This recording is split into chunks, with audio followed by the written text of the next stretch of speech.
இந்த வீடியோவில் எதை பற்றி பார்க்க போகிறோம்னா, ரொம்ப நாளாக வந்து ஃபோன் ஹோல்டர் வந்து வாங்கணும்னு நினச்சிட்டு இருந்தேன். அதை வந்து வாங்க முடியல. ப்ரைஸ் வந்து அதிகமாக இருந்துச்சு. இப்போ வேறு அமேசானில் வந்து 199 தான் அதாவது இந்த ஃபோன் ஹோல்டர், டேபிளில் வச்சு ஃபோன் ஹோல்டர். இது வந்து 199 ருபீஸ் தான் அமேசானில். ஆனால் அதில் வந்து டெலிவரி சார்ஜஸ் 40 ருபீஸ் போட்டு, அப்புறம் மார்க்கெட்டிங் ப்ரைஸ்ன்னு சொல்லிட்டு ஏதோ ஒரு 5 ருபீ 10 ருபீ போடுறாங்க. எதுக்குன்னே தெரில. அதனால் டீசெண்டாக ஜெப்டோவில் வாங்கிட்டேன். ஜெப்டோவில் ப்ரைஸ் வந்து வெயிட்டாக நல்லா கனமாக இருக்குது. இதோட ப்ரைஸ் வந்து 199 தான். ஆனால் அந்த 125 ஆஃபர்ஸ் போட்டு நீங்கள் கிளைம் பண்ணிங்கன்னா இது வந்து உங்களுக்கு 160 ருபீஸ்க்கு வந்து வீட்டுக்கே எடுத்துகிட்டு வந்து டெலிவரி பண்ணிவிடுவாங்க 10 நிமிஷத்தில். ஆனால் 10 நிமிஷம் இல்லை, இதில் வந்து 37 நிமிஷம் காட்டினாங்க. எனக்கு 2 நிமிஷம் தான் கிடச்சிது. இதுக்கு முன்னாடி நான் எப்படி வீடியோ எடுத்துகிட்டேன்னு சொல்லிட்டு காட்டுறேன், பார்க்கலாம். இதுக்கு முன்னாடி நான் எப்படி வீடியோ எடுத்துகிட்டு இருந்தேன்னா, இது மாதிரி வீட்டில் வந்து ஜன்னல் இருக்கும். இந்த ஜன்னலில் வந்து இன்னொரு ஃபோனை வந்து மாட்டிடுவேன். பார்த்திங்கன்னா தெரியுதா, இன்னொரு ஃபோனை வந்து அங்கே ஜன்னலில் மாட்டிடுவேன். நிறைய பேர் வந்து சவுண்டு ஒழுங்காக கேட்க மாட்டேங்குது, வெளியே சவுண்டு தான் நிறைய கேட்குதுன்னு சொல்லியிருந்தீங்க. அதனால் அது ஒரு பாக்ஸு, இதுவும் ஜெப்டோவில் வந்து லாவா கேக் ஆர்டர் போட்ட பாக்ஸு அது இருந்துச்சு. அதை தூக்கி முட்டு கொடுத்து சவுண்டுக்காக அதை வந்து வச்சேன்.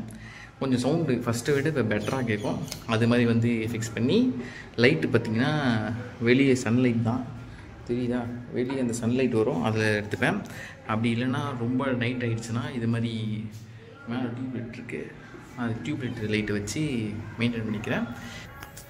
இது வந்து ரொம்ப நாளுக்கு முன்னாடியே வந்து வாங்கணும்னு நினச்சிருந்தேன்.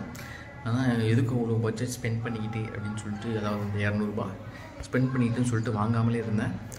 இப்போ வந்து இந்த ஸ்டாண்ட் வாங்கினதுக்கப்புறம் இவெல்லாம் அந்த 2 ரப்பர் பேண்டை போட்டு டைப் பண்ணி வச்சுருப்பேன். அதுதான் இந்த ஃபோனை வந்து காப்பாற்றிக்கிட்டு இருக்கு. அது மாதிரி யூஸ் பண்ணிகிட்டு இருந்தேன் பட்ஜெட் ஃப்ரெண்ட்லியாக. லைட்டிங்கும் சன்லைட் இருக்கே அப்படின்னு சொல்லிட்டு விட்டேன். இப்போ வந்து இந்த ஸ்டாண்டு வாங்க வேண்டிய நிலைமை, அதெல்லாம் வாங்கிட்டேன். இதுக்கப்புறம் இந்த ரப்பர் பேண்ட் போட்டு யூஸ் பண்ண மாட்டேன் அப்படின்னு கேட்டிங்கன்னா அதான் இல்லை. இப்போயும் நான் ரப்பர் பேண்ட் தான் போட்டு யூஸ் பண்ணி ஆகணும். ஏன்னா அந்த ஸ்டாண்டு வெயிட்டே ரொம்ப வெயிட்டாக இருக்குது. அந்த ஸ்டாண்டை நான் வந்து இதுங்க காட்டுறேன். இந்த ஸ்டாண்டை வந்து நான் வந்து இது மாதிரி